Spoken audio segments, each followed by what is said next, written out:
Bienvenue sur La Voix du Livre. Abonnez-vous, likez et commentez pour soutenir la chaîne. Vous pouvez aussi nous aider via le lien dans la description.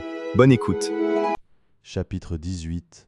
Le village des Gao cherche un gendre. Wukong capture le cochon. Partie A. Wukong prit congé du Bodhisattva, fit descendre son nuage, accrocha la robe monastique sur un arbre cannelier parfumé, tira son bâton et pénétra dans la grotte du vent noir. Il n'y trouva pas un seul petit démon, car lorsqu'ils avaient vu apparaître le Bodhisattva, ils avaient forcé le vieux monstre à se rouler par terre, puis s'étaient tous dispersés dans la hâte. Wukong redoubla de férocité, accumula du bois sec sur toutes les portes à plusieurs niveaux, mit le feu devant et derrière, transformant la grotte du vent noir en grotte du vent rouge, puis s'empara de la robe monastique et pilota les nuages auspiciens pour retourner vers le nord. Il est dit que Tang Zhang, voyant que Wukong ne revenait pas rapidement, était fort perplexe. Il ne savait si le Bodhisattva n'était pas venu ou si Wukong s'était échappé sous un prétexte. Alors qu'il était plongé dans ses pensées confuses, il vit soudain une brume colorée étincelante dans le ciel, et Wukong tomba soudainement à genoux devant les marches, disant « Maître, la robe monastique est revenue. » Tang Zhang fut extrêmement joyeux. Tous les moines étaient également remplis d'allégresse, disant « C'est fini, aujourd'hui nos vies sont enfin préservées. » Tang Zhang prit la robe et dit « Wukong, tu es parti tôt ce matin, tu avais promis de revenir après le repas de midi. Pourquoi reviens-tu seulement maintenant que le soleil est à l'ouest ?» Wukong expliqua en détail l'histoire où il avait invité le Bodhisattva, utilisé des transformations et vaincu le démon. Tang Zhang, ayant entendu ces paroles, prépara un autel à encens, se tourna vers le sud pour accomplir les rites, puis dit « Disciple, puisque nous avons la robe de Bouddha, dépêche-toi de ranger les bagages et partons. » Wukong répondit « Pas de hâte, pas de hâte. La journée touche à sa fin, ce n'est pas le moment de voyager, attendons demain matin pour partir. » Tous les moines s'agenouillèrent ensemble, disant « Seigneur Sun a raison. D'une part il fait nuit, d'autre part nous avons fait certains vœux. Aujourd'hui que nous sommes en paix et que nous avons le trésor, permettez-nous d'accomplir nos vœux, de prier les seigneurs de disperser les bénédictions, puis demain matin nous vous accompagnerons pour reprendre le voyage vers l'ouest. » Wukong dit « Exactement, exactement. » Vous auriez vu ces moines vidèrent complètement leurs bourses, prenant tout ce qui leur restait du feu, préparant des offrandes végétariennes, brûlant du papier pour la paix et l'absence de malheur, et récitant plusieurs rouleaux de sutras pour dissiper les catastrophes et libérer des infortunes. Les affaires de la soirée furent ainsi terminées. Le lendemain matin, après avoir pansé les chevaux et emballé les bagages, ils sortirent. Tous les moines les accompagnèrent au loin avant de revenir. Wukong guida le chemin, et c'était justement la saison où le printemps s'épanouit, comme on peut le voir. L'herbe adoucit les traces des sabots du cheval jade, les saules balancent leurs fils d'or couverts de rosée nouvelle, les pêchers et les abricotiers remplissent la forêt, rivalisant de splendeur, les lianes entourent le sentier, déployant leur vitalité. Sur la digue de sable, le soleil chaud endort les mandarins, dans les ravins montagneux, le parfum des fleurs apprivoise les papillons. Ainsi, après l'automne parti et l'hiver déclinant, le printemps est à moitié passé. On ne sait en quelle année le voyage sera accompli et les vrais textes obtenus. Le maître et ses disciples marchèrent 5 à 7 jours sur des chemins déserts. Soudain, un jour où le ciel touchait au soir, ils aperçurent de loin un village. Tang Zhang dit « Wukong, regarde là-bas, il y a un domaine montagnard proche, allons demander l'hospitalité pour une nuit et repartons demain. Qu'en penses-tu » Wukong répondit « Attends que vieux Sun aille vérifier si c'est de bon ou mauvais augure, puis nous aviserons. » Le maître retint les rênes de soie, tandis que Wukong fixait attentivement du regard. Vraiment, des clôtures de bambous serrés, des maisons de chaume en rangée, des arbres sauvages gigantesques accueillent à la porte, un ruisseau sinueux avec un pont reflète dans les fenêtres. À côté du chemin, les saules et les peupliers sont d'un vert tendre. Dans le jardin, les fleurs s'épanouissent avec un parfum suave. En ce moment où le soleil du soir sombre à l'ouest, partout dans les forêts et les montagnes, les oiseaux gazouillent. La fumée du dîner s'élève des cuisines. Sur chaque sentier, bœufs et moutons passent. On voit aussi des volailles et des porcs repus dormant au coin des maisons et des vieillards voisins ivres chantant en revenant. Wukong, ayant observé, dit « Maître, je vous en prie, avancez. C'est certainement une bonne famille dans ce village, nous pouvons parfaitement y demander l'hospitalité. » Le vieux maître pressa le cheval blanc et arriva bientôt à l'entrée de la rue. Il vit alors un jeune homme, la tête enveloppée d'un tissu de coton, vêtu d'une veste bleue, tenant un parapluie et portant un sac, les jambes gainées et les pantalons attachés, chaussé d'une paire de sandales d'herbe à 3 oreilles, marchant d'un pas vigoureux et pressé dans la rue. Wukong le saisit par la main sans hésiter et dit « Où vas-tu? Je veux te demander une information. Quel est cet endroit ?» Cet homme luttait désespérément, criant de sa bouche « Dans notre domaine, il n'y a personne, c'est juste que je suis pressé. » Wukong sourit avec amabilité et dit « Bienfaiteur, ne te fâche pas. Rendre service aux autres, c'est se rendre service à soi-même. Quel mal y a-t-il à me dire le nom de ce lieu? Je peux aussi dissiper tes soucis. » Cet homme, incapable de se libérer, sautait de colère et disait « Quelle malchance, quelle malchance !» Je ne peux pas supporter la colère du maître de maison, et voilà que je tombe sur ce crâne chauve qui me prend la tête. Wukong dit « Si tu as la capacité de briser ma main, alors tu peux partir. » Cet homme se tordait à gauche et à droite, mais ne parvenait pas à se libérer, comme si une pince de fer l'avait saisi. De rage, il lâcha son sac, abandonna son parapluie, et ses 2 mains s'abattirent sur Wukong comme une pluie de poing. Wukong, tenant les bagages d'une main, repoussait cet homme de l'autre, et quoi qu'il fasse pour se débattre, il ne parvenait pas à l'attraper.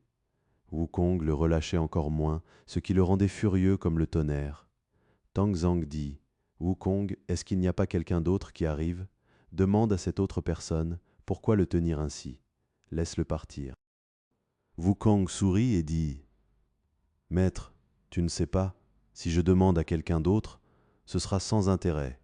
Il faut que je lui demande à lui, alors il y aura une affaire. » Cet homme, retenu par Wukong sans pouvoir se libérer, dut finalement dire « Cet endroit est le territoire du royaume d'Uzikang, appelé le village des Gao. La plupart des familles du domaine portent le nom de Gao, c'est pourquoi on l'appelle le village des Gao.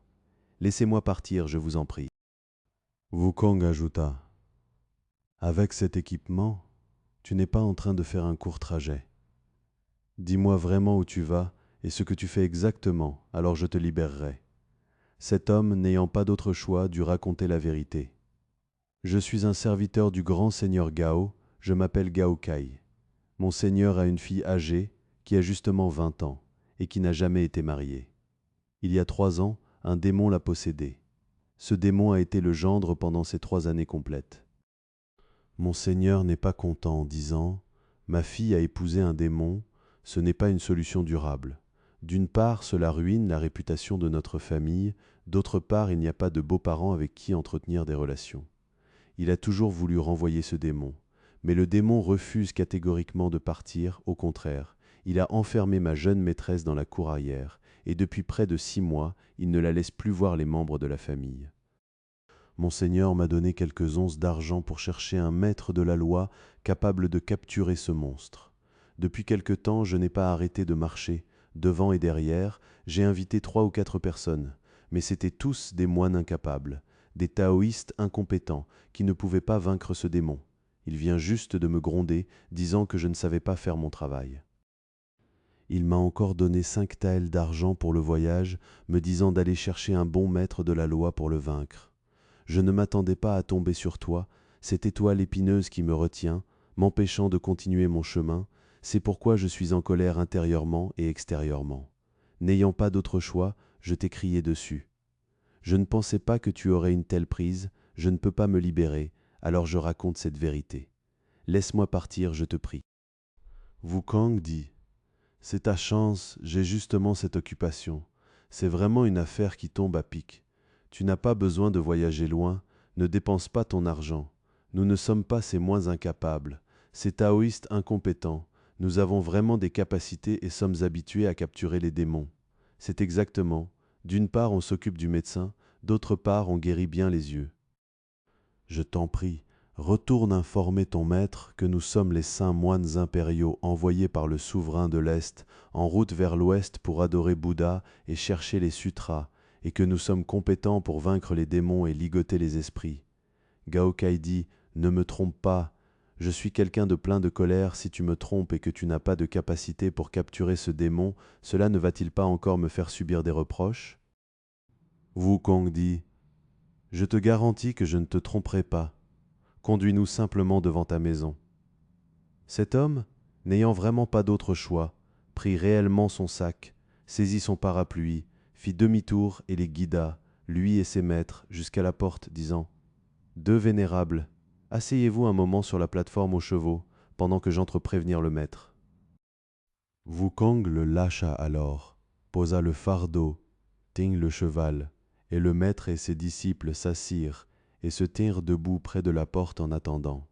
Ce Gaokai entra par la grande porte et se dirigea directement vers la salle centrale, où il tomba exactement sur le grand seigneur Gao. Le seigneur le gronda. « Espèce d'animal à la peau grossière, pourquoi ne pas chercher quelqu'un? Pourquoi reviens-tu » Gaokai posa son sac et son parapluie et dit « J'informe respectueusement mon honorable maître. Votre serviteur venait à peine de sortir de l'entrée de la rue quand il a soudainement rencontré deux moines. L'un à cheval, l'autre portant un fardeau. Ils m'ont retenu sans me lâcher, me demandant où j'allais. J'ai essayé à plusieurs reprises de ne pas lui en parler, mais il insistait tellement que je ne pouvais pas m'en débarrasser ni me libérer. Alors je lui ai raconté en détail l'affaire de mon honorable maître.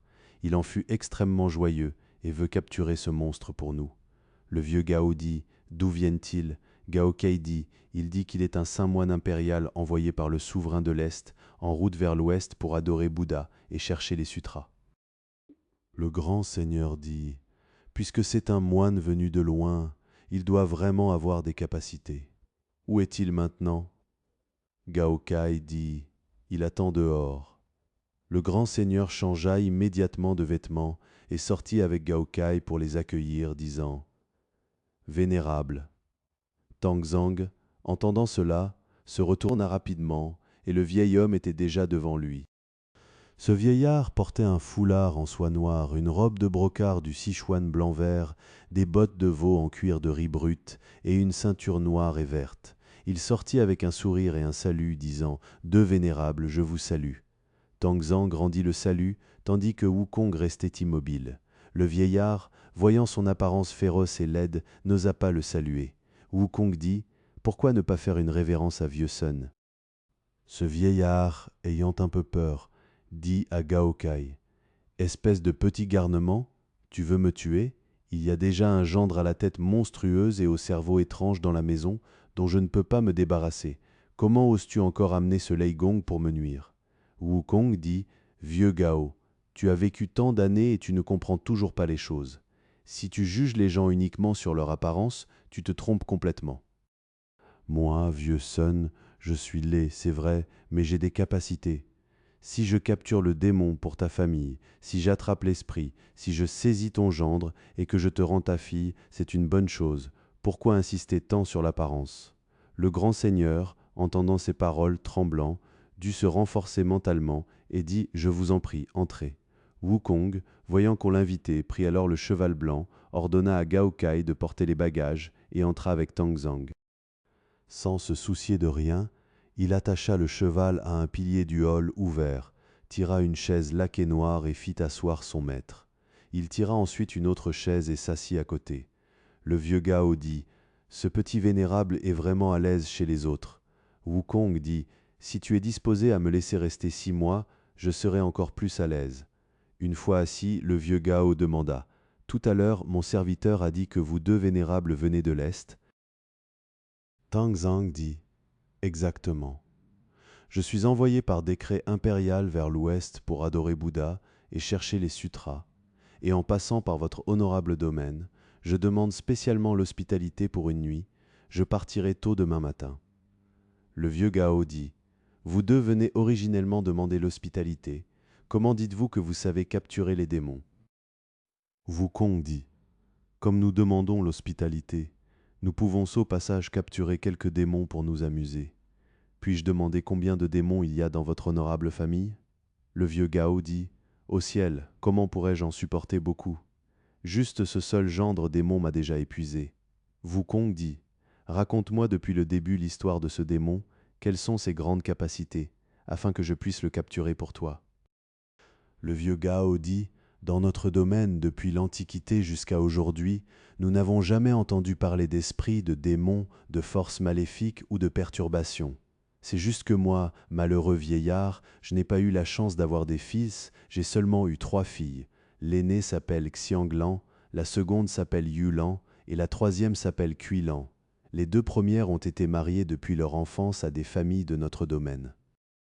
Seule la plus jeune devait recruter un gendre, avec l'espoir qu'il vive avec nous, qu'il soit un gendre pour nos vieux jours, qu'il soutienne la porte et protège la maison, qu'il travaille et serve.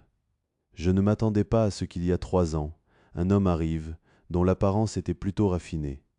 Il disait être de la montagne Fulang, de nom de famille Zhou, 100 parents au-dessus, 100 frères en dessous, et qu'il voulait devenir le gendre de quelqu'un. Moi, vieillard stupide, voyant que c'était un homme sans attache, je l'ai accepté. Quand il est entré dans la maison, il était vraiment diligent. Il labourait et herçait les champs sans outils à bœuf. Il moissonnait les récoltes sans outils tranchants, partant au crépuscule et revenant à l'aube. Il était vraiment bien. Il y avait juste une chose, il savait transformer son visage. Wukong dit « Comment se transforme-t-il » Le vieux Gao dit « Au début, c'était un homme noir et gros. Puis il s'est transformé en un idiot avec un long museau et de grandes oreilles, avec une rangée de crins derrière la tête, le corps rugueux et effrayant, la tête et le visage ressemblant à un porc. Son appétit est aussi très grand, un repas nécessite 3 à 5 boisseaux de riz, et pour le petit déjeuner, il faut au moins une centaine de gâteaux cuits au four. Heureusement, il mange encore végétarien. S'il mangeait de la viande et de l'alcool, en moins de 6 mois, il aurait dévoré toutes mes propriétés et terres. Tang Zhang dit « C'est parce qu'il travaille qu'il mange ». Le vieux Gao dit « Manger est encore une petite affaire ». Maintenant, il sait aussi manipuler le vent, venir avec les nuages et partir dans la brume, faire voler les pierres et voler le sable, effrayant toute ma famille et les voisins de gauche et de droite, personne ne peut vivre en paix. Chapitre 18. Le village des Gao cherche un gendre, Wukong capture le cochon, partie B.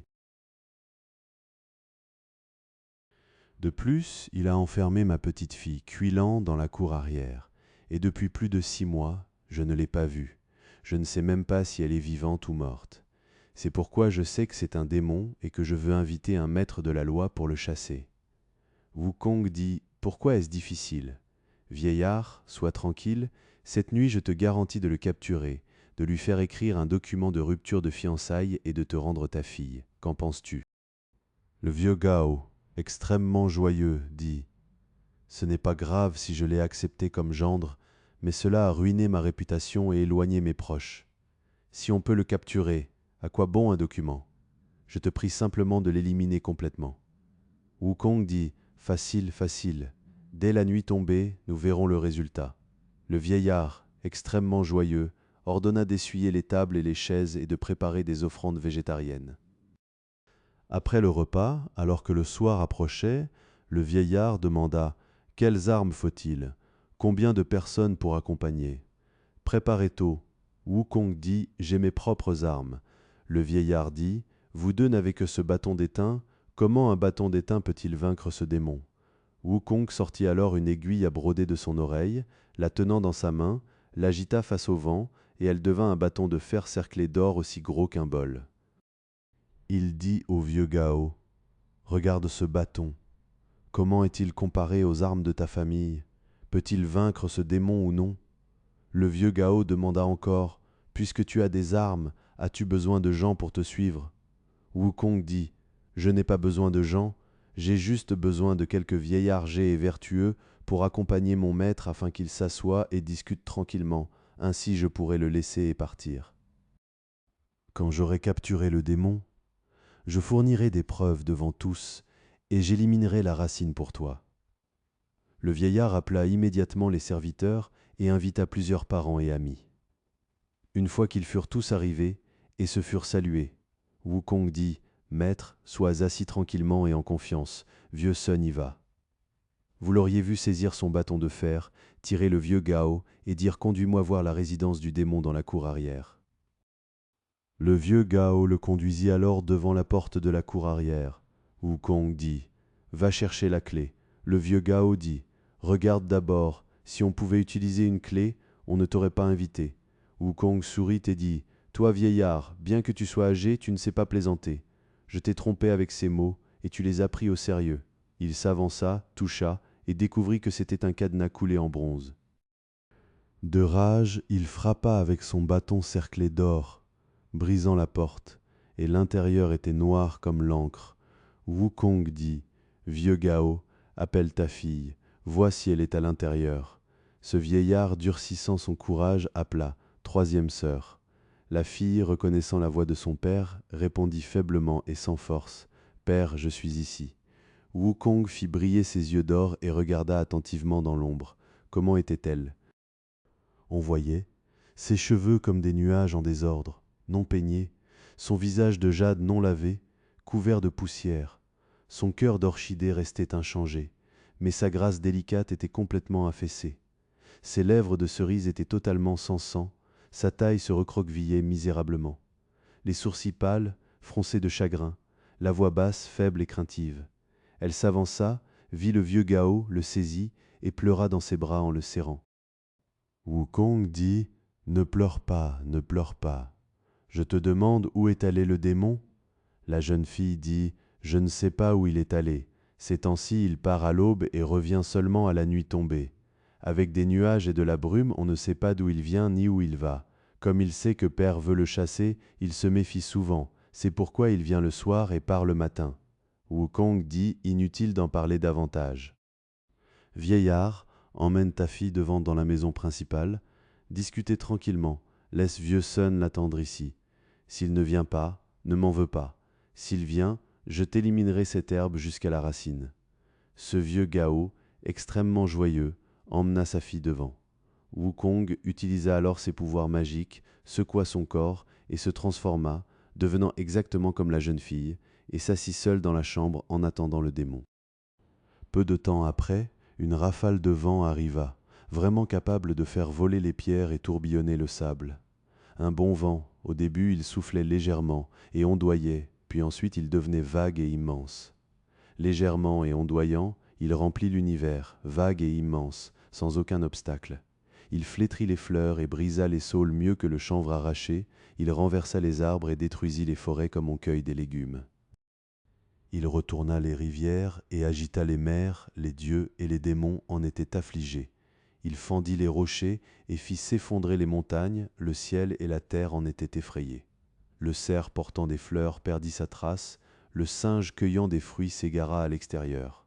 La pagode de fer à 7 étages envahit la tête de Bouddha. Les bannières à 8 faces endommagèrent le dais précieux. Les poutres d'or et les piliers de jade furent ébranlés à la racine.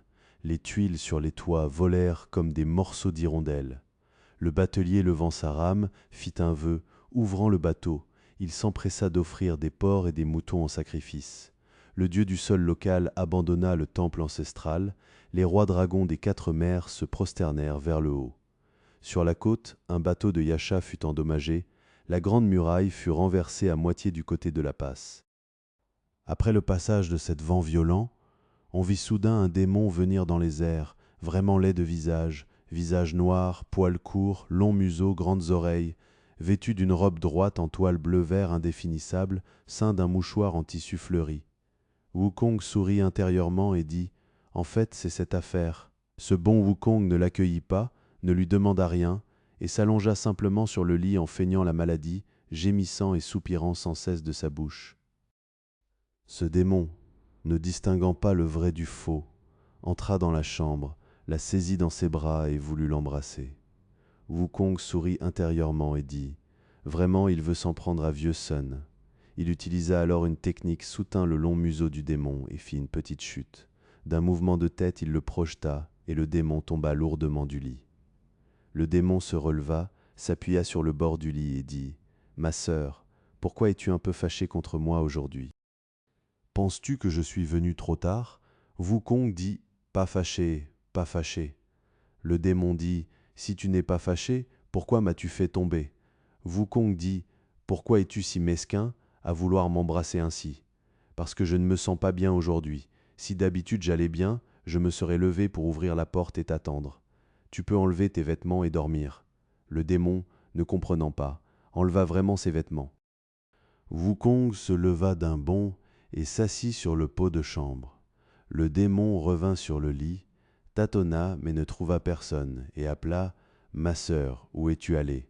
Je t'en prie, enlève tes vêtements et dormons. » Wukong dit « Dors d'abord, attends que j'aille aux toilettes. » Le démon se déshabilla alors et se coucha d'abord sur le lit. Wukong soupira soudainement et dit « La fortune est basse. » Le démon dit « Pourquoi es-tu fâché? Comment la fortune peut-elle être basse? Depuis que je suis arrivé dans ta famille, bien que j'aie mangé un peu de thé et de riz, je n'ai pas mangé gratuitement pour autant. J'ai balayé le sol et débouché les canaux pour ta famille. J'ai transporté des briques et des tuiles. J'ai construit des murs en terre. J'ai labouré et hercé les champs. J'ai semé le blé et repiqué le riz. J'ai établi et créé une famille. Maintenant, les vêtements de brocart que tu portes, l'or que tu portes, tu as des fleurs et des fruits à consommer en toute saison, des légumes à faire cuire pendant les 8 fêtes. Qu'est-ce qui ne te satisfait pas encore, pour que tu soupires ainsi longuement et brièvement, disant que la fortune est basse? Wukong dit « Ce n'est pas cela. Aujourd'hui mes parents de l'autre côté du mur me frappant et m'injurient en jetant des briques et des tuiles. » Le démon dit « Pourquoi te frappent-ils et t'injurient-ils » Wukong dit « Ils disent que puisque je suis ton épouse et que tu es le gendre de leur famille, tu n'as aucune politesse ni décence. » Un homme avec un visage aussi laid, qui ne peut pas rencontrer les oncles maternels ni les parents, dont on ne sait d'où il vient ni quel est son nom de famille, ruine leur vertu pure et souille la réputation de leur famille, c'est pourquoi il me frappe et m'injurie ainsi, et j'en suis contrarié. Le démon dit « Bien que je sois un peu laid, si je voulais être beau, ce ne serait pas difficile. » Quand je suis venu la première fois, j'en avais parlé avec eux, et ils étaient disposés à m'accepter. Pourquoi disent-ils cela aujourd'hui? Ma famille habite dans la grotte du nuage empilé sur la montagne Fuleng. J'ai pris mon apparence comme nom de famille, donc je m'appelle Zhu, et mon nom officiel est Zhu Gangli. Wukong, joyeux intérieurement, dit « Ce démon est vraiment honnête, pas besoin de torture, il a avoué si clairement.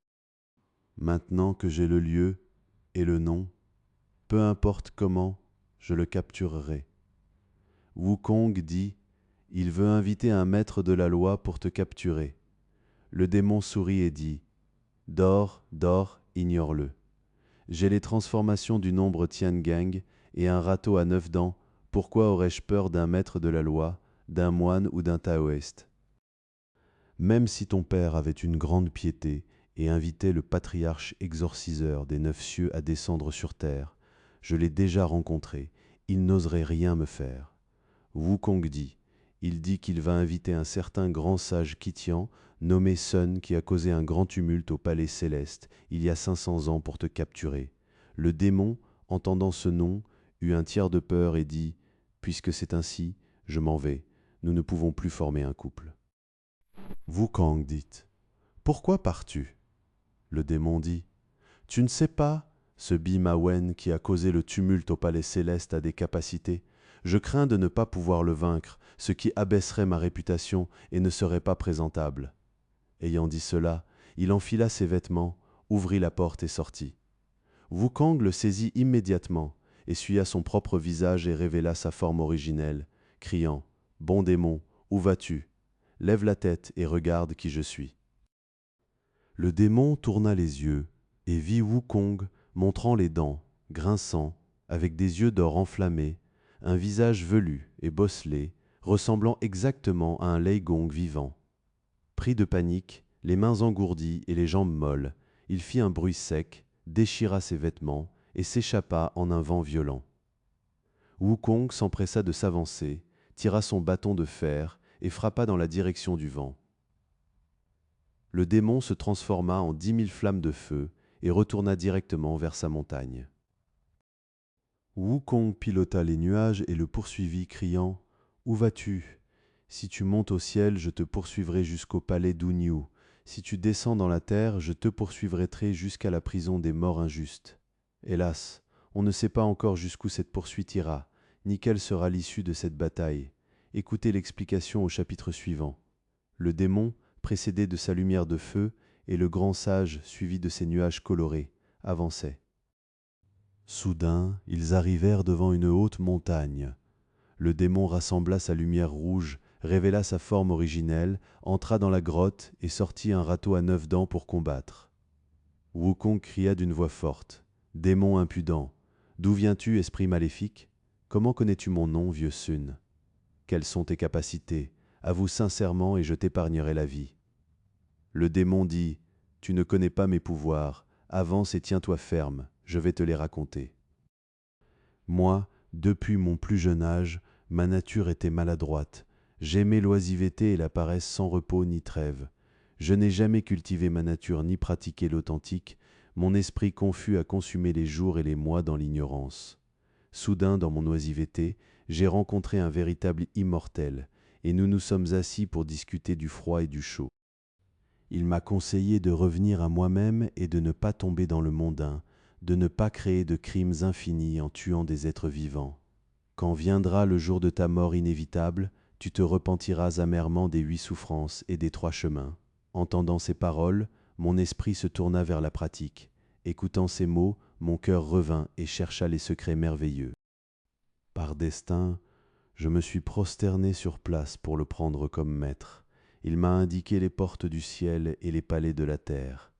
J'ai reçu la transmission de la grande pilule du retour aux 9 tours, travaillant jour et nuit sans interruption. Depuis le palais Niwan au sommet de la tête jusqu'à la grotte Yongquan sous la plante des pieds. L'eau des reins circule dans l'étang Hua, le champ de cinabre est complété et chaleureux. L'enfant et la jeune fille s'unissent dans le yin et le yang, le plomb et le mercure se mélangent et séparent le soleil et la lune. Le dragon-lit et le tigre Khan s'harmonisent, la tortue spirituelle aspire tout le sang du corbeau d'or. Les 3 fleurs se rassemblent au sommet pour retourner à la racine, les 5 souffles saluent l'origine, parfaitement pénétrants. Quand le mérite fut accompli et les actions accomplies, je m'élevai alors, des immortels célestes vinrent m'accueillir en rangée. Sous mes pieds, des nuages colorés naquirent clairement, mon corps léger et sain se dirigea vers le palais d'or. L'empereur de Jade organisa un banquet pour rassembler tous les immortels, chacun reçut un rang et une position selon sa hiérarchie. Il me nomma maréchal pour gouverner la Voie lactée, supervisant les soldats des eaux, titre de Xianji. Uniquement parce que la reine-mère organisait la fête des pêches d'immortalité, ouvrant le banquet à Yaoshi pour inviter tous les hôtes. À ce moment, ivre, mon esprit était sombre. Je titubais des temps ouest, faisant des éclaboussures désordonnées. Dans ma bravoure, je fonçai dans le palais de la lune froide, où les belles immortelles vinrent me rencontrer. Voyant sa beauté qui emportait l'âme, mon ancien cœur mondain fut difficile à éteindre. Sans aucun respect pour la hiérarchie, je la saisis et voulus qu'elle m'accompagne pour se reposer. Elle refusa à plusieurs reprises, se cachant à l'est et à l'ouest, le cœur mécontent. Avec une audace amoureuse grande comme le ciel, je criai comme le tonnerre, faillis renverser les portes du ciel. L'inspecteur Ling Guan fit un rapport à l'empereur de Jade. Ce jour-là, ma destinée fut malheureuse. Le palais de la lune froide fut encerclé sans issue, impossible d'avancer ou de reculer, difficile de s'échapper. Finalement, tous les dieux me saisirent, l'alcool dans mon cœur ne me rendit pas timide pour autant. Ils me conduisirent devant le Ling Xiao pour voir l'empereur de Jade, qui me condamna selon la loi à être exécuté. Heureusement, Li Jinsing, le grand blanc, sortit de son rang, se prosterna et parla en ma faveur. La peine fut commuée en 2000 coups lourds, la chair éclatée, la peau ouverte, les os presque brisés. Libéré mais exilé, je sortis des portes célestes et sous la montagne Fuleng, j'établis mon foyer. À cause de mes fautes, je me suis réincarné incorrectement. Mon nom vulgaire est Zhu Gangli. Wukong, ayant entendu ces paroles, dit « Toi, tu es donc le dieu des eaux Tianpeng descendu sur terre. C'est pour cela que tu connais mon nom, vieux Sun. » Le démon dit avec colère « Pff, Toi, ce Bimawen menteur, quand tu as causé ce désastre autrefois, tu ne sais pas combien de nous tu as impliqués. Et aujourd'hui, tu viens encore ici pour tyranniser les gens. Ne sois pas impoli, prends un coup de mon râteau. Comment Wukong aurait-il montré de la clémence? Il leva son bâton et frappa à la tête. Ils combattirent tous les deux au milieu de cette montagne, dans la nuit noire. Quel combat magnifique! Les yeux d'or de Wukong comme l'éclair, les yeux cerclés du démon comme des fleurs d'argent. Chapitre 18. Le village des Gao cherche un gendre, Wukong capture le cochon, partie C. L'un crachait une brume colorée, l'autre exhalait des nuages rouges. Les nuages rouges exhalés illuminent l'obscurité. La brume colorée crachée brille dans la nuit. Le bâton cerclé d'or, le râteau à 9 dents, deux héros vraiment admirables. L'un est le grand sage descendu dans le monde mortel, l'autre est le maréchal arrivé aux confins du monde. Celui-là, ayant perdu sa dignité, est devenu un monstre. Celui-ci, ayant échappé aux souffrances, s'est tourné vers la famille monastique. Le râteau part comme les griffes d'un dragon qui s'étend, le bâton accueille comme un phénix qui traverse les fleurs. Celui-là dit, tu brises le mariage des gens comme si tu tuais leur père. Celui-ci dit, tu as violé une jeune fille, tu mérites d'être capturé. Paroles oiseuses, cris désordonnés, allant et venant, le bâton par le râteau.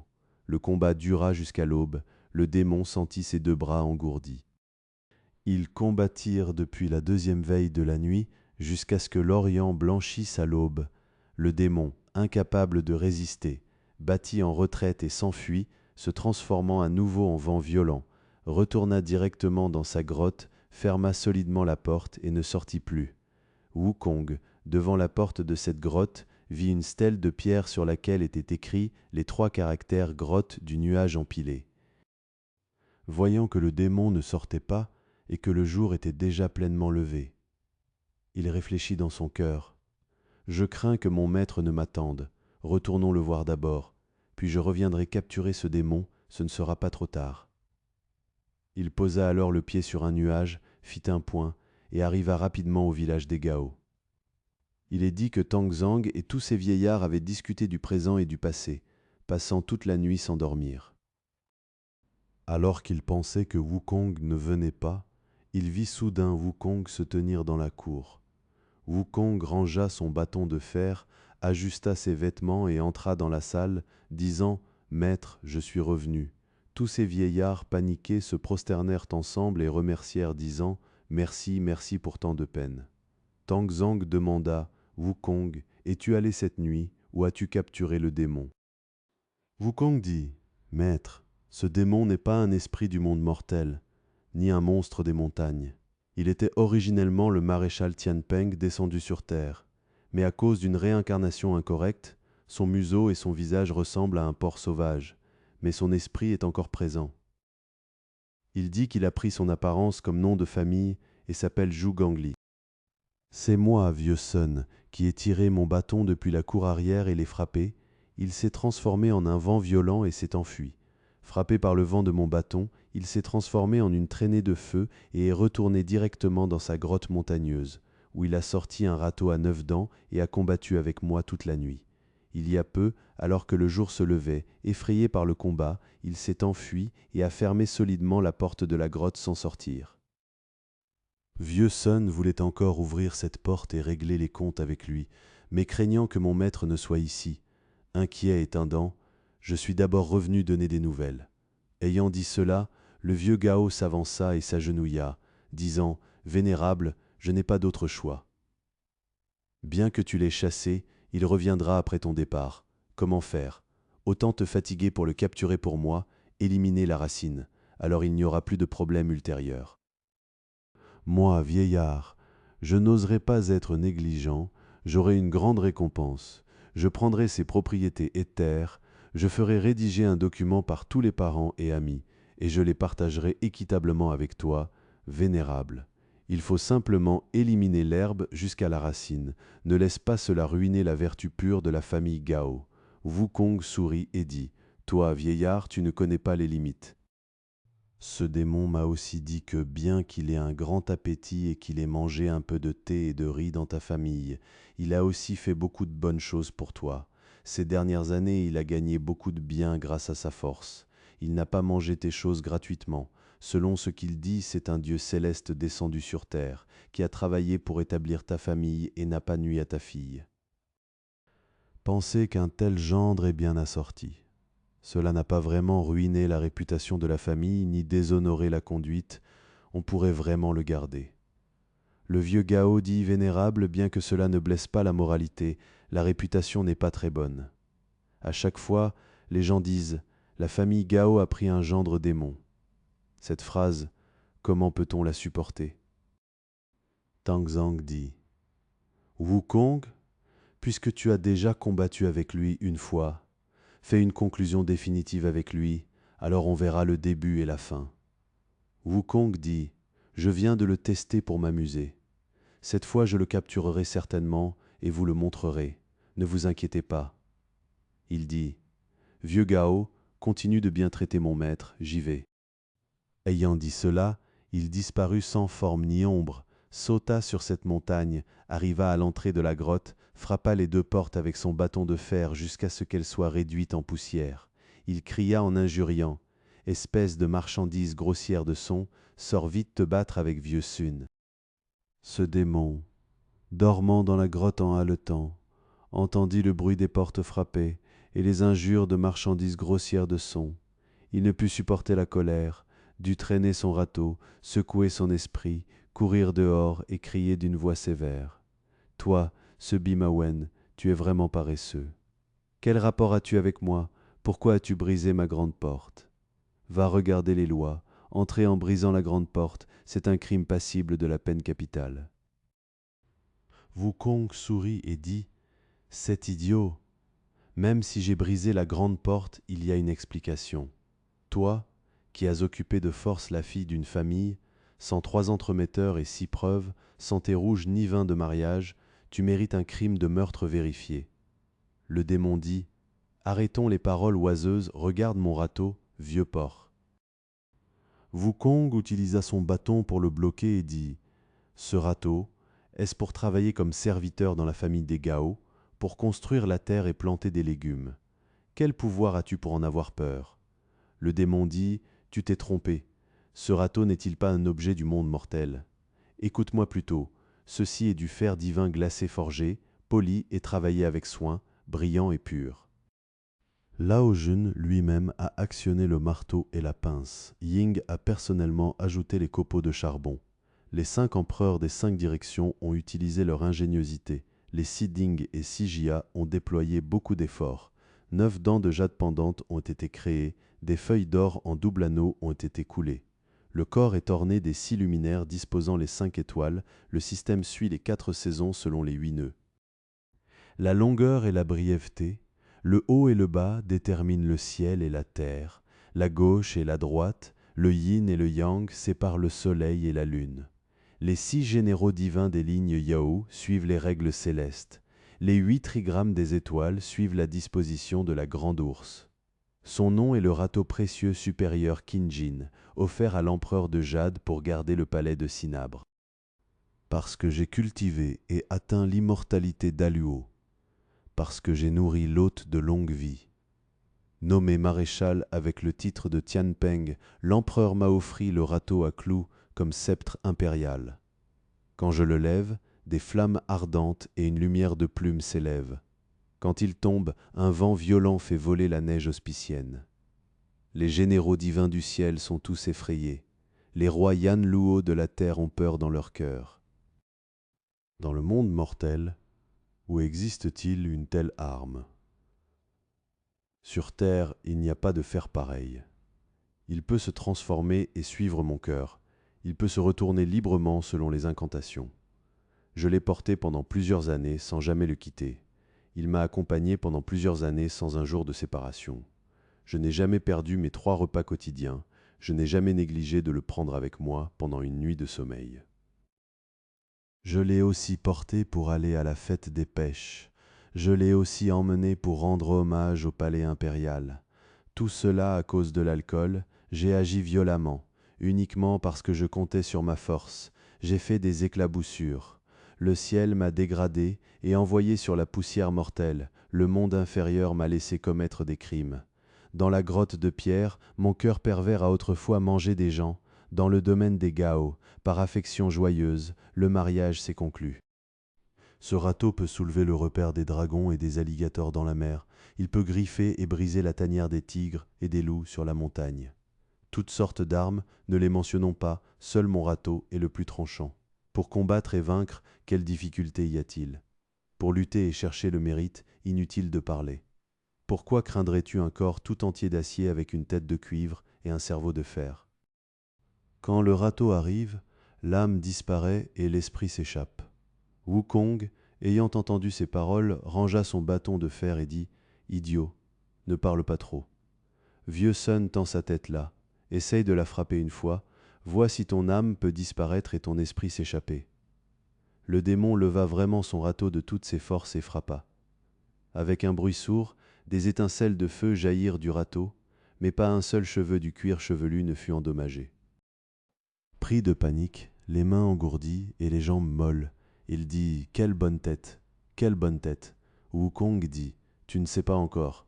Moi, vieux Sun, à cause du tumulte au palais céleste, j'ai volé les pilules d'immortalité, dérobé les pêches d'immortalité, volé le vin impérial et j'ai été capturé par le petit saint Erlang. Conduit devant le palais d'U-Niu, tous les dieux célestes m'ont haché avec des haches, frappé avec des marteaux, coupé avec des couteaux, percé avec des épées, brûlé avec du feu et frappé par la foudre, mais je n'ai pas été endommagé le moins du monde. Ensuite, le grand supérieur Lao Zhen m'a emmené, m'a placé dans le fourneau des 8 trigrammes, m'a fait cuire avec le feu divin et m'a forgé pour faire ses yeux d'or enflammés, ses bras de cuivre et ses bras de fer. Si tu ne me crois pas, frappe encore quelques fois, vois si cela fait mal ou non. Le démon dit « Toi, ce singe, je me souviens que quand tu as causé le tumulte au palais céleste, tu habitais dans la grotte du rideau d'eau sur la montagne Huaguo, dans le pays d'Aolei, à l'est de la province divine de Dongsheng. Depuis longtemps, on n'entend plus parler de toi. Comment es-tu venu ici pour me tyranniser à ma porte? N'est-ce pas que ton beau-père est allé quelque part t'inviter ?» Wukong dit « Ton beau-père n'est pas allé m'inviter. C'est parce que moi, vieux Sun, j'ai corrigé mes erreurs et suis revenu à la droiture. J'ai abandonné la voie taoïste pour suivre les moines. Je protège un frère impérial sous le souverain de la grande Tang de l'Est, appelé le maître Tangzang, en route vers l'ouest pour adorer Bouddha et chercher les sutras. En passant par le domaine des Gao pour demander l'hospitalité, ce vieux Gao, en parlant, m'a demandé de sauver sa fille et de capturer cette marchandise grossière de son que tu es. Ce démon, ayant entendu ces paroles, lâcha son râteau à clous, fit une grande révérence et dit « Où est la personne qui cherche les sutras? Je te prie de me présenter à elle. » Wukong dit « Pourquoi veux-tu le voir ?»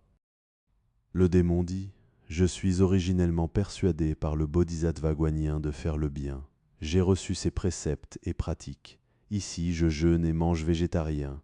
Il m'a ordonné de suivre cette personne qui cherche les sutras vers l'ouest pour adorer Bouddha et chercher les sutras afin de compenser mes crimes par le mérite et d'obtenir le fruit véritable. Il m'a dit de l'attendre ces dernières années, mais je n'ai pas entendu de nouvelles. Aujourd'hui, puisque tu es devenu son disciple, pourquoi n'as-tu pas parlé plus tôt de l'affaire de la recherche des sutras, et pourquoi comptes-tu uniquement sur ta force brutale pour venir me frapper à ma porte? Wukong dit « Ne me trompe pas avec des ruses pour attendrir mon cœur et vouloir t'échapper. Si vraiment tu veux protéger Tangzang, sans aucune fausseté, tu peux faire un serment face au ciel. Alors je t'emmènerai voir mon maître. »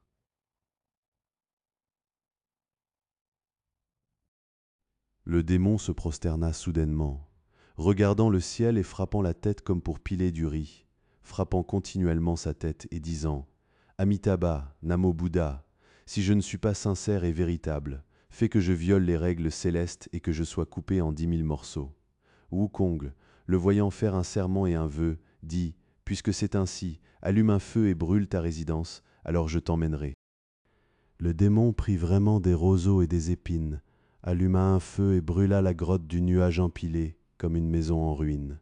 Il dit à Wukong « Maintenant, je n'ai plus d'obstacle, emmène-moi. » Wukong dit « Donne-moi ton râteau à clous à porter ». Le démon passa alors le râteau à Wukong. Wukong arracha ensuite un de ses poils, souffla un souffle d'immortel et dit « Transforme-toi ». Il se transforma immédiatement en une corde de chanvre à 3 brins, s'approcha et lia les mains derrière le dos du démon. Le démon vraiment tourna le dos et laissa Wukong le lier comme il voulait. Wukong le saisit ensuite par l'oreille, le tira et dit « Marche vite, marche vite ». Le démon dit « Plus doucement, ta main est lourde, tu me tires l'oreille et cela me fait mal. » Wukong dit « Je ne peux pas être doux, je ne peux pas te ménager. » Comme dit le proverbe, « Bon porc, prise méchante. Attends seulement d'avoir vu mon maître, si tu as vraiment un cœur sincère, alors je te libérerai. » Tous les deux, moitié dans les nuages, moitié dans la brume, retournèrent directement au domaine de la famille Gao. Il y a un poème pour le prouver. La nature d'or, forte et dure, peut vaincre le bois. Le singe du cœur a vaincu et ramené le dragon de bois. L'or suit le bois docile. Tous deux ne font qu'un. Le bois aime la bienveillance de l'or. Tout se déploie. Un maître, un invité, sans intervalle. 3 échanges, 3 unions, avec un mystère profond. La nature et les émotions se réjouissent ensemble de l'assemblée de Zhenyuan. Ensemble, ils témoignent de l'Ouest, sans violation des paroles. En un instant, ils arrivèrent devant le domaine. Wukong, tenant le râteau du démon et le tirant par l'oreille, dit « Regarde qui est assis solennellement dans la salle. C'est mon maître. » Tous les parents de la famille Gao et le vieux Gao, voyant soudain Wukong amener le démon lié dans le dos et tiré par l'oreille, les accueillirent tous joyeusement dans la cour, disant « Vénérable, vénérable, c'est vraiment le gendre de notre famille. » Le démon s'avança, s'agenouilla sur ses 2 genoux, les mains liées derrière le dos, se prosterna devant Tang Zhang et cria d'une voix forte « Maître, le disciple vous a mal accueilli. Si j'avais su plus tôt que mon maître habitait chez mon beau-père, je serais venu vous accueillir et vous saluer. Pourquoi aurais-je subi tant de détours ?» Tang Zhang dit « Wukong, comment l'as-tu vaincu pour qu'il vienne me saluer ?» Wukong lâcha alors sa main, frappa avec le manche du râteau à clous et dit en grondant « Idiot, parle ». Le démon expliqua en détail l'histoire de la persuasion du Bodhisattva. Tang Zhang, extrêmement joyeux, dit « Grand seigneur Gao, prends un autel à encens. » Le vieux Gao s'empressa de sortir un autel à encens. Tang Zhang se purifia les mains, brûla de l'encens, se tourna vers le sud et se prosterna, disant « Je remercie grandement la grâce sacrée du Bodhisattva. » Ces quelques vieillards ajoutèrent également de l'encens et se prosternèrent. Après les prosternations, Tang Zhang s'assit haut dans la salle et ordonna à Wukong de délier sa corde. Wukong secoua alors son corps, rétracta sa forme et les liens se défirent d'eux-mêmes. Le démon salua à nouveau Tang Zhang, souhaitant le suivre vers l'ouest. Il salua également Wukong, prenant celui qui était venu en premier comme frère aîné, et appela donc Wukong frère aîné. Tang Zhang dit « Puisque tu suis mon bon fruit et que tu veux être disciple, je te donnerai un nom religieux pour pouvoir t'appeler matin et soir. » Chapitre 18. Le village des Gao cherche un gendre, Wukong capture le cochon. Partie D. Il dit « Maître, le Bodhisattva m'a déjà rasé la tête et donné les préceptes. Il m'a donné un nom religieux appelé Zhu Wuneng. » Tang Zhang sourit et dit « Bien, bien, ton frère aîné s'appelle Wukong, toi tu t'appelles Wuneng, c'est vraiment la secte de mon école religieuse. » Wuneng dit « Maître, j'ai reçu les préceptes et pratiques du Bodhisattva. J'ai rompu avec les 5 légumes et les 3 répugnances. Chez mon beau-père, j'ai jeûné et mangé végétarien. Je n'ai jamais touché à la viande. Aujourd'hui que j'ai vu mon maître, puis-je rompre le jeûne ?» Tang Zhang dit « Non, non. Puisque tu ne manges pas les 5 légumes et les 3 répugnances, je te donnerai un autre nom. Appelle-toi Baji. » Cet idiot extrêmement joyeux dit « Je respecte l'ordre du maître. C'est pourquoi on l'appela aussi Zhu Baji. » Le vieux Gao, voyant cela revenir au bien et se corriger, fut encore plus joyeux et ordonna aux serviteurs de préparer un banquet pour remercier Tang Zhang. Baji s'avança et tira le vieux Gao, disant « Seigneur, je t'en prie, fais sortir ma femme pour qu'elle salue son beau-père et ses beaux-frères, comment ?» Wukong sourit et dit « Cher frère, puisque tu es entré dans le sable-porte et que tu es devenu moine, à partir d'aujourd'hui, ne parle plus de ma femme. Dans le monde, il n'y a que des taoïstes laïcs. Où y a-t-il des moines laïcs? Prenons place, mangeons un repas végétarien et dépêchons-nous de partir vers l'ouest. » Le vieux Gao disposa des tables et des sièges, invita Tang Zhang à s'asseoir en haut. Wukong et Bajie s'assirent à gauche et à droite. Tous les parents s'assirent en dessous. Le vieux Gao ouvrit une jarre de vin végétarien, remplit une coupe, fit une offrande au ciel et à la terre, puis l'offrit à Tang Zhang.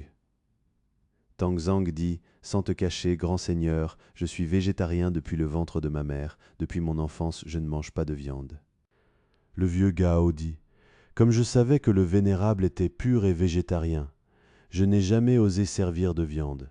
Ce vin est aussi végétarien. Prends une coupe, cela ne pose pas de problème. » Tang Zhang dit « Je n'ose pas non plus utiliser de vin. Le vin est le premier précepte de notre famille monastique. » Wu Neng, paniqué, dit « Maître, moi j'ai observé le jeûne, mais je n'ai pas rompu avec le vin. » Wukong dit « Moi, vieux Sun, bien que ma capacité soit étroite et que je ne puisse pas boire plus d'un pot ou deux, je n'ai pas non plus rompu avec le vin. » Tang Zhang dit « Puisque c'est ainsi, vous deux frères, prenez un peu de vin végétarien, mais il ne faut pas boire jusqu'à l'ivresse et causer des problèmes. » Alors ils deux reçurent la première coupe. Chacun s'assit comme avant, on disposa le repas végétarien. On ne peut décrire à quel point les coupes et les plats étaient somptueux, ni à quel point les objets étaient abondants.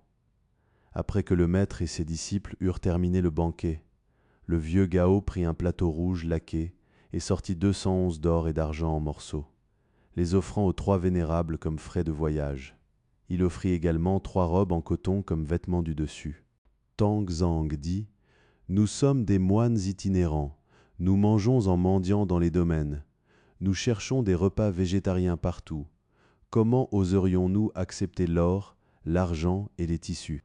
Wukong s'avança, ouvrit la main et en saisit une poignée, disant « Gao Kai, hier tu t'es fatigué à guider mon maître, aujourd'hui nous avons accepté un disciple, je n'ai rien pour te remercier. Prends cet or et cet argent en morceaux comme argent de guide, va acheter des sandales d'herbe à porter. À l'avenir, s'il y a des démons, pense à nous plusieurs, il y aura encore des remerciements pour toi. » Gao Kai reçut, se prosterna et remercia pour la récompense. Le vieux Gao dit encore « Maître, puisque vous n'acceptez pas l'or et l'argent, j'espère que vous accepterez ces vêtements grossiers en souriant, simplement pour exprimer mon humble cœur. » Tang Zhang dit encore « Nous, les gens de la voie, si nous acceptons ne serait-ce qu'un fil de pot de vin, il faudra 10 000 kalpas pour cultiver. Prenez simplement les gâteaux et les fruits du banquet que nous n'avons pas pu manger, emportez-les comme provisions sèches, cela suffit. » Bajie, à côté, dit « Maître, frère aîné, si vous n'acceptez pas, moi, j'ai été le gendre de cette famille pendant plusieurs années, même le grain pour les pieds accrochés devrait être de 3 boisseaux. Beau-père, ma robe droite a été déchirée par mon frère aîné hier soir, donne-moi une robe monastique en brocart vert. Mes chaussures sont déchirées, donne-moi une paire de bonnes chaussures neuves. » Le vieux Gao, entendant ces paroles, n'osa pas ne pas donner. Il acheta immédiatement une paire de chaussures neuves, prit une robe et remplaça les vieux vêtements. Bajie, se balançant d'avant en arrière, fit une révérence au vieux Gao et dit « Informe respectueusement ma belle-mère, ma grande sœur, ma deuxième sœur, ainsi que mes beaux-oncles, oncles et tantes par alliance et tous les parents. Aujourd'hui, je deviens moine, je ne peux pas vous faire mes adieux en personne, ne m'en veuillez pas. Beau-père, traite encore bien ma femme, de peur que, si nous ne parvenons pas à obtenir les sutras, je doive revenir à la vie laïque et continuer à être ton gendre. » Wukong le gronda. « Marchandise grossière ne dit pas de sottises. » Bajie dit « Ce ne sont pas des sottises, c'est juste que, s'il y a un jour un petit problème, ne serait-ce pas que le moine a été mal fait, et que la femme a été mal prise, et que des 2 côtés on a perdu du temps. » Tang Zhang dit « Assez de paroles oiseuses, dépêchons-nous de partir. » Alors ils rangèrent un fardeau de bagages, Bajie le porta. Le cheval blanc fut chargé sur le dos, Tang Zhang le monta. Wukong porta le bâton de fer sur l'épaule et guida le chemin devant. Cette troupe de 3, après avoir pris congé du vieux Gao et de tous les parents et amis, partit vers l'ouest.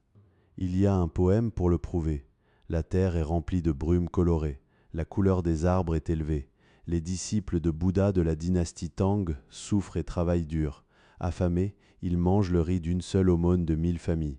Ayant froid, ils portent une seule robe de 1000 points. Ne laisse pas le cheval de l'esprit vagabonder librement dans la poitrine. N'enseigne pas aux singes du cœur désobéissant à hurler.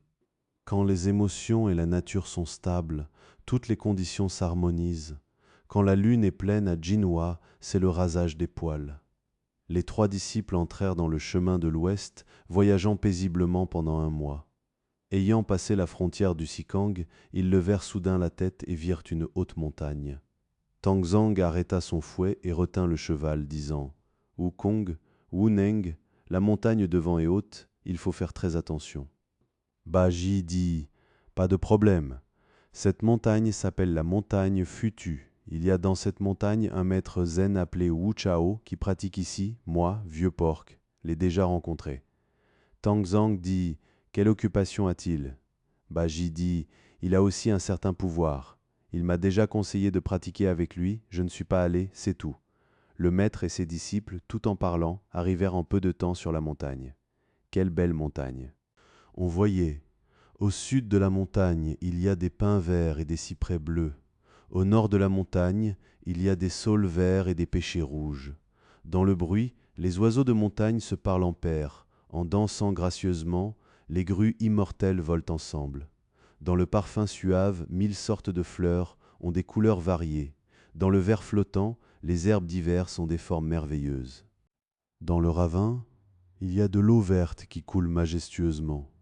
Devant la falaise, il y a des nuages auspiciens qui s'épanouissent comme des fleurs. Vraiment, c'est un endroit où le paysage est extrêmement élégant et paisible. On ne voit personne aller et venir. Le maître, sur son cheval, observait de loin et vit devant un arbre de cyprès parfumé un nid de bois et de chaume. À gauche, un cerf et un daim portaient des fleurs dans leur bouche. À droite, des singes de montagne offraient des fruits. Au sommet des arbres, des phénix verts et des phénix colorés chantaient ensemble. Des grues noires et des faisans brodés se rassemblaient. Baji pointa du doigt et dit « N'est-ce pas là le maître Zen Wu Shao ?» Tangzang pressa son cheval et le fouetta, arrivant directement sous l'arbre. Il est dit que le maître Zen, les voyant tous 3 venir, quitta immédiatement son nid et sauta de l'arbre. Tangzang descendit de cheval et se prosterna respectueusement. Le maître Zen le soutint de sa main et dit « Saint moine, je t'en prie, lève-toi. Désolé de t'avoir mal accueilli, désolé. » Baji dit « Vieux maître Zen, je te salue. » Le maître Zen surpris demanda « Tu es Zhugangli de la montagne Fulang. Comment as-tu un si grand destin pour voyager avec le saint moine ?» Baji dit « L'année dernière, le bodhisattva Guanyin m'a persuadé de faire le bien.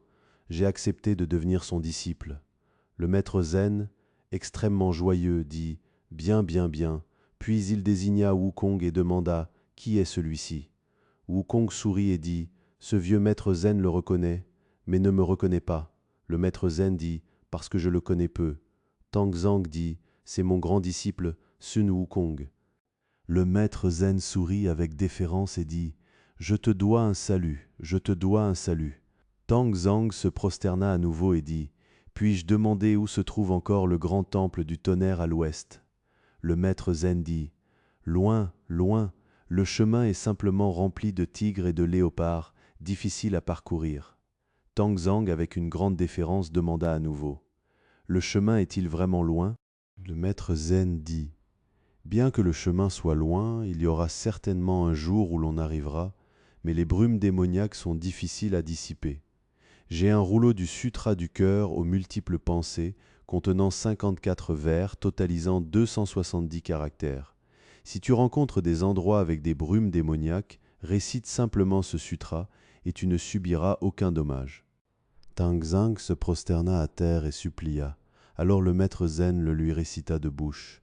Le sutra dit « Sutra du cœur de la grande sagesse paramita. » Le bodhisattva Guanzizai, pratiquant la sagesse paramita profonde, vit à ce moment que les 5 agrégats sont tout vides et surpassa toutes les souffrances et infortunes. Shariputra, la forme n'est pas différente du vide, le vide n'est pas différent de la forme. La forme est exactement le vide est exactement la forme. La sensation, la perception, la formation et la conscience sont également ainsi. Shariputra, toutes les choses ont la caractéristique du vide. Elles ne naissent ni ne meurent. Elles ne sont ni souillées ni pures. Elles n'augmentent ni ne diminuent.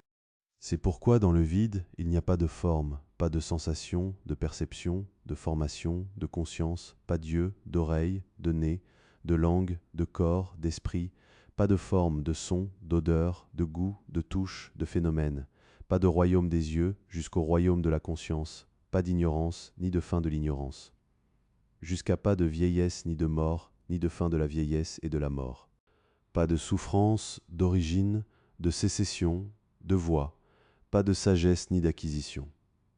Parce qu'il n'y a rien à acquérir, les bodhisattvas, s'appuyant sur la sagesse paramita, n'ont aucun obstacle dans leur cœur. N'ayant aucun obstacle, ils n'ont aucune peur. Ils s'éloignent des pensées inversées et des illusions, atteignant le nirvana ultime.